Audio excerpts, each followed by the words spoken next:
આપણી પાસે કેટલાક રામ ભક્તો ઉપસ્થિત છે જે પોતાની રામ પ્રતિષ્ઠા મહોત્સવને લઈને લાગણી શેર કરવા માગે છે. જાણીશું એમની પાસેથી કે કેવો લાગણી અનુભવી રહ્યા છે. પહેલાં તો આપનું સ્વાગત છે ભારત ટાઈમ્સમાં. 84 સેકન્ડ્સમાં જે રામ મંદિરની પ્રાણ પ્રતિષ્ઠાનો મહોત્સવ થયો તેને લઈને રામ પ્રાણ પ્રતિષ્ઠા મહોત્સવની અંદર અમે બધા ખૂબ જ એક્સાઇટેડ છીએ અને જે અમારા પીએમ છે નરેન્દ્ર મોદી સાહેબ જે કામ કરી રહ્યા છે અને બહુ વર્ષોથી જે આ કેસ પેન્ડિંગ હતો ને હવે ફાઇનલી આ એવું કરીએ છીએ.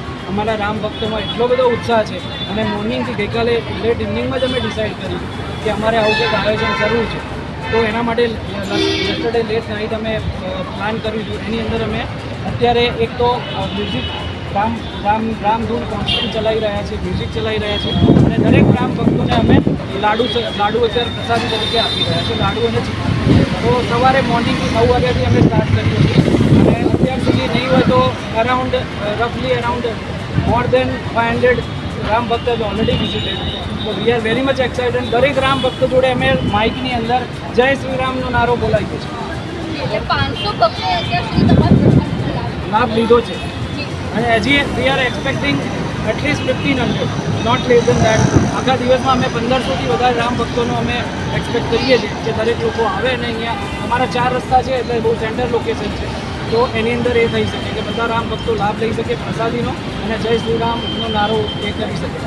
એ આપણા દેશના દરેક હિન્દુઓને જે વર્ષોથી જેની ઉમેંગ હતો કે ભાઈ રામ મંદિર, રામનો જન્મનું સ્થળનું મંદિર બનવું જોઈએ અને એ સપનું આજે નરેન્દ્રભાઈ આપણા વડાપ્રધાને પૂરું કર્યું છે.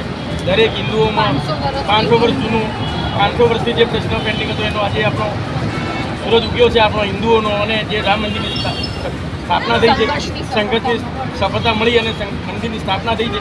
દરેક હિન્દુઓમાં, ભારતના દરેક હિન્દુઓમાં એક અનેરો આનંદ અને ઉત્સાહ જોવા મળે છે. નાના બાળકોથી અને ઉંમરલાયક માણસો સુધી અમે પણ સવારથી સાંજ સુધી સવારથી ચાલુ કર્યું છે રામ ભક્ત બોલવાનું અને ભક્તોને બોલાવીને પ્રસાદ આપીએ છીએ અને આ આનંદ આજ સુધીમાં ન જોયો એવો આનંદ આજે અનુભવીએ છીએ. દિવાળી કરતાં પણ સારો આજ સુધીમાં ન અનુભવ્યો એવો, આઝાદી કરતાં પણ વધારે આનંદ અનુભવીએ છીએ. જય